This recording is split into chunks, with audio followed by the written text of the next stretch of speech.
What's up, guys? So let's hop right into it. One of the brand new rogue builds that has come out is the Stun Grenade rogue build with the brand new unique called Saboteur Signet coming out in Season 4, which is going to give you a chance to actually release some stun grenades.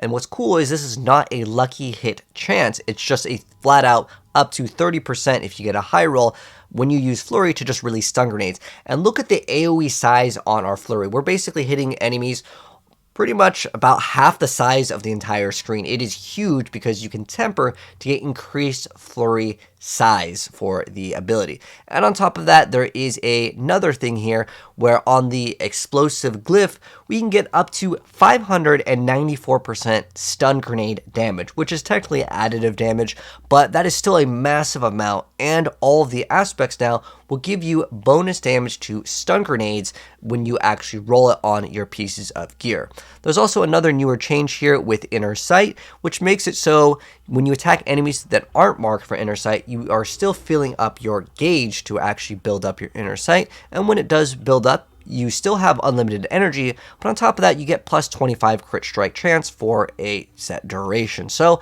that is basically the newer things that had come out with Season 4 with the Rogue. So let's go ahead and go over the build guide. I'll give you guys kind of my thoughts on the build, as well as kind of giving Blizzard some feedback here, because it's, of course, the PTR. So starting right off, I would say the build definitely does have a giant AoE. It's great for the Helltides, open world content. But if you are interested in pushing in high tier content, we can go ahead and show off level 150 monsters here in the pit. I would say the build feels a little bit lackluster because the rogue in general, just for this upcoming season, especially if you're playing a melee build, feels quite squishy. And the reason why is you cannot perma-freeze and perma-stun the boss, and that's kind of how the stun grenades actually become quite good, is because you're going to get way more bonus damage to crowd control, also if the target is going to be frozen. So that definitely helps out with damage and what makes the build feel good. But the bosses, you have to build up that stagger bar, so that's where I would say this build falls a little bit short compared to some of the other builds that are available. So this build and rapid fire are the brand new rogue builds that have some sort of new toys here. So it is a newer build, so let's go ahead and start off how the build plays. We'll go over all the pieces of gear. If you guys want to go ahead and save this and try to maybe make it next season. So starting right off, as far as our skills go, we're going to be using Puncture to apply vulnerability, as well as activate a marksman skill, because we're going to be using close quarters as our key passive. So just activate that specifically on bosses every once in a while to keep vulnerability up, but also it does apply as slow, so it does apply another crowd control here. But it's basically just used for the bosses, and again, every once in a while to proc your close quarters. So it's not like a combo points build, but if you wanted to play combo points, it'd probably be worse in this build. And the reason why you're not playing combo points is because you want to use that Flurry as much as possible, because Flurry isn't dealing the damage here. The thing that's dealing the damage is the stun grenade.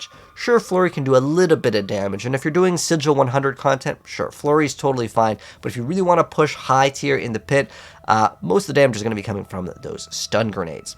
So we want to be spamming Flurry as much as possible. That is our damage dealer in terms of our skills, even though it doesn't deal damage, if that makes sense. But it still does a little bit of damage. It's not like completely worthless.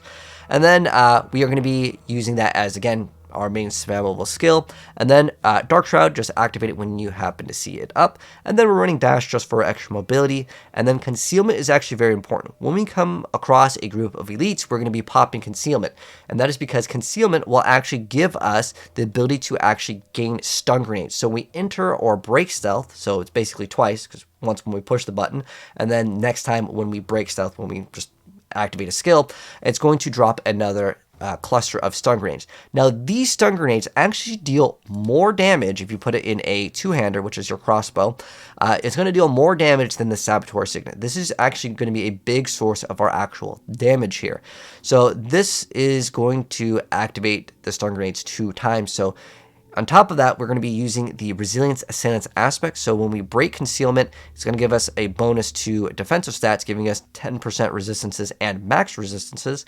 But also killing an elite reduces the Concealment's cooldown by 6 to 10 seconds. So that's how we are able to kind of keep it up. We go to an elite pack, we pop it. It's going to release a bunch of stun grenades. The the elite pack is going to be all frozen because of another thing that we run. So this is basically, you see an elite pack, you push it, it's going to freeze everything, and it makes things very, very smooth and easy. And then we use Shadow Step to also gain stun grenades, and it allows us to gain unstoppable.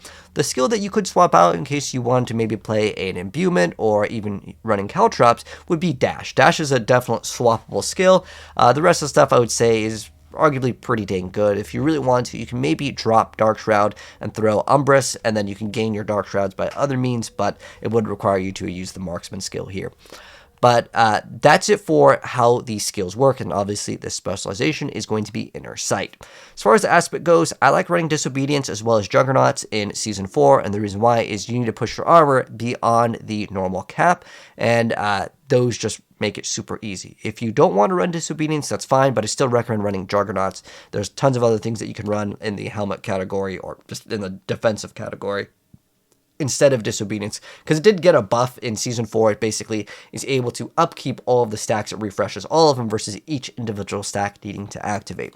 And then Juggernauts. And then we're also running Encircling Blades. This is going to be utilized for Flurry, activating in a circle around us. That does affect the stun grenades area as well as the Flurry area size. So this build, if you want it to be better against the open world content, just kind of clearing out stuff, you want to temper on the Flurry size. Now, if you want to get more damage for the bosses, you would get stun grenade damage on it.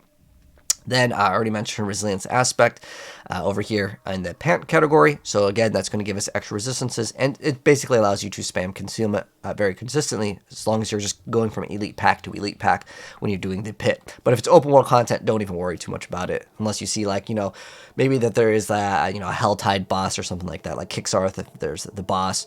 And then we're also running Frostbite aspect. So this makes so enemies hit by your grenade skills have a chance equal to your crit strike chance, which will be about 50% if you min-max well. They're going to be frozen for 2 seconds, and we get increased crit strike damage against stunned or frozen enemies. This is where I was saying the boss killing time is a little bit bad, because you don't get a lot of these bonuses to crowd control until that stagger bar fills up, which does take some time, and it's not even that bad. It can actually build up quite fast. And if you're playing in a group and you have one of those Fracture Winterglass sorceresses, man, you're just going to be melting stuff very fast. But yeah, this is a nice little thing to run in the boot category, because there's not really too many things in the boot category that gives you way more damage. Alternatively, if you did want to run Penitent Greaves, that's fine too, because you need some source of crowd control. You can also run Manglers, that is another aspect that you can throw on. You can throw that on the helmet as well. But yeah, if you run Manglers, you can actually apply Daze, and that can help out as well. But yeah, Penitent Greaves are another option just to crowd control the enemies more consistently. And then you get more damage. But again, it doesn't really work against bosses on either one of these. Then we're running Opportunist aspect, where if you enter a break stealth, you're going to be gaining those stun grenades. And this is what you want to put on your two-handed, because this is the grenades that deal more damage. Some of these other grenades, they're kind of all over the place because they have their own amount of damage that they deal. So then we're running Artful Initiative over here. Whatever rolls higher in this category, because there's going to be a lot of these like stun grenade things, which will give you some sort of multiplier on the damage. Just throw the highest one in the amulet, but the Opportunist one, throw that one in, again, your two-hander. But Artful Initiative over here will give you the ability to get stun grenades after you spend your resource. And then we're running Accelerating just so we can attack faster. The more times we can attack with our Flurry, the more stun grenades that we will be getting. And then with Trickster's aspect, Caltrops will throw stun grenades. If you want to run Caltrops, that's fine. I found Caltrops to be a little bit too slow. The animation, by the time it activates, you could have attacked and procced your stuff anyways. But the reason why we want to run it is because the stun grenades will actually deal just more damage. And then same thing over here, Aspect of Surprise, just stun grenades deal more damage, but this will actually activate on Shadow Step. So if you're on a boss, Shadow Step also gives you plus 8% crit, so you're going to want to use it anyways on the bosses, and that just helps out. Then as far as the gems go, it's basically the same as other Diablo builds. It's going to be Emerald and the weapon for more damage, and then the Ruby for more survivability with more life, and then in the Druid department, it doesn't really matter what you are running. And then I also wrote this as a kind of a note here, because this is the PTR. These are kind of the tempers and affixes that you are looking for. So life, dex, all res, you can get maybe 1 dodge. There's actually an aspect that can give you percent of your HP recovered on dodge, but don't invest too much into dodge. Maybe just 1 roll on dodge somewhere, because it will give you diminishing returns, making it harder and harder to get that dodge. But there is, again, that aspect that can give you up to 20% of your max life if you just dodge. And if you get like 25% dodge, which is not too hard to get, but when you're really pushing dodge, you could maybe get it up to like 35. There is a way to get 100% dodge, but it's really hard, and I'm thinking it may be nerfed. We'll have to wait and see if it gets nerfed before I decide to make like a video on it. But the reason why it's really hard is you have to be able to spam dodge consistently by spamming concealment. There's like an aspect that gives you 100% chance to dodge when concealment is like after concealment for like 2 seconds, and it's very hard to play. And so we'll wait and see what happens with that thing. But another thing that is great to get on your helmet, chest, and boots, you can get energy per second, so you never run out of resources. That's why we don't have to play like combo points or something like that. But I was even thinking about combo points not being that bad, because you can just get a huge amount of attack speed if you run, I think it's, what is it, Ashiras to gain like the maximum combo point value. But I really wanted to try to use the newer stuff in this season. Again, I wanted to use the newer toys that they gave us, with like Inner Sight being a little bit more buffed. And then the ring, I already mentioned, the Saboteur Signet. And then you can run Penitent Greaves if you want to. You could also throw in Deadly Ambush. And then there's also an explosive, I think it's explosive verb. There's an aspect that you can run if you want to. I think it's in the utility category, that makes it so the stun grenades are actually treated as traps. And then you can run a different Paragon board that gives you extra crit strike damage against trapped enemies, which could be an option if you want to go for that route, but then you would lose out on the freeze. And I feel like this build really excels at just going in, popping concealment, freezing everything, and then you just kill everything really fast. Again, it's really good for like open world content or content that isn't specifically boss oriented, because Rogue definitely feels a little bit squishier this season, and that is due to, well, everything's going to go higher tier because you can go beyond monster level 150 here. But as far as like the open world, it doesn't really matter. Most builds can absolutely dunk on that content anyway. So as far as the skill tree goes, this is what it looks like. And it'll be also linked down below in the pin and the description. But basically, we run Puncture, and then we run Flurry over here. We want the one that gives us some more damage. And then just a bunch of survivability over here. And then again, Shadow Step. I really like Discipline Shadow Step, which allows us to actually have it more spammable. Because remember, we do get stun grenades off of this as well. Your damage is from the stun grenades. And then if you have extra skill points, reactive defense is kind of nice that you gain extra damage reduction, because you only really have Shadow Step to avoid some of the stuff. And it's specifically the bosses. Even though we built up the stagger bar quite fast, you're not insta-ing bosses, so if they do hit you with something, it does sometimes save you.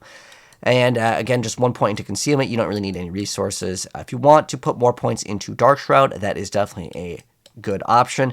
And then we are putting points into Frigid Finesse, because we get to deal more damage against frozen enemies, and the way we activate that is, of course, with the stun grenades being able to freeze the enemies, so that's great. But if you want to throw in Cold Imbuement over the dash to build up the stagger bar on the bosses, that's totally fine too. But concealment usually just kills everything super fast. But again, this is another option. And then we are also running this to get some extra lucky hit chance, and we're just using lucky hit to gain energy here. This isn't like a lucky hit chance proc build, but we're just getting extra movement speed. And then Close Quarters. Now, Close Quarters, even though it got nerfed very hard in Season 3, it actually got massively buffed in Season 4, and that is because we can roll on our tempers damage to crowd-controlled enemies. So, ideally, in your tempered slots, get that damage to crowd-controlled. And also, important, get crit on this. So, that's going to be your amulet, your gloves, and your rings. The other ring will always roll crit, so you don't have to worry about it. But the amulet can roll crit now, so that's pretty massive. And yeah, getting some good gloves will definitely help out with the crit. But remember, you don't need to get ranks to Flurry on your gloves. So you can go with something like attack speed, crit, and then the last stat. It's kind of up to you on what you want. You can get some more damage over there. But again, don't worry too much about getting ranks to core skills or Flurry for this build. But as far as the Paragon board, this is what we're looking at for the Paragon board. So with the starter board, we are going to be thrown in closer because, well, we're going to get some damage reduction over there and some more damage. Then we want to run Control. This is going to give us damage to crowd controlled, and this is going to give us even more damage against frozen enemies. Again, you're going to have to activate that stun grenade to get the freeze. So that is on exploit weakness on Control. And then we are going to go actually up over here. And we are going to get for our next one. If it would behave on this like zoom out over here. Sometimes it's a little difficult. All right. Come on, there we go. Cunning Stratagem over here. So Cunning Stratagem is our third board, and we are going to be running Turf on this one. So This one over here is going to give us some more damage reduction, as well as getting extra damage to close targets. And then for our fourth board, we're going to actually go this way. And the order does matter. However, in Season 4, they said that they're going to be updating the Paragon boards because we can't roll all stats on a lot of the pieces of gear that we normally would want to roll it on to reach the Paragon nodes. It's going to be easier to hit. So on the fourth board, we are running Tricks of the Trade and Combat, so it's going to have the ability to gain extra restoration of energy if we do utilize this one over here, and also extra crit strike damage. Alternatively, again, if you want to run the other option for running the trap conversion to making it so traps count as stun grenades, counts as traps, then you could actually run the other board, which is mentioned in the notes. If you want to, that could give you more damage. If your resources are good enough, that's totally fine to go ahead and run as well, but this is not a bad glyph anyways. And then we go over here to Cheap Shot. So Cheap Shot, we do want to put Explosive in here because it gives us up to 75 dexterity, and that's how we scale to basically 600. It's 594 on the stun grenades. We want to put that one specifically on this board because it's the one that gives us the most. We're also going to get Cheap Shot as well because we're going to crowd control lots of enemies. And then for our last board, and we go from our third one, and this is going to be the last one, this is going to be Exploit, so that allows us to consistently make enemies vulnerable without having to use our Puncture skill. So that's going to wrap it up as far as the build guides go. Let me know your thoughts on it if you have played it or if you actually plan to play this. There's actually another rogue build that I do plan to upload very soon, and arguably I want to say that one is going to be better, the Rapid Fire Rogue, which has a brand new unique ring as well that we can mess around with, and that one I would say has definitely got more potential for the meta. But if you want to play rogue, I would say this build, even though we have like this new toy over here, and it's good for open world content, but if you want to push for higher tier content, you probably don't want to run Flurry. Flurry just simply doesn't do that much damage. I wish it was just casting a core skill would activate stun grenades, and then we could play with Twisting Blades, which is still arguably better than Flurry.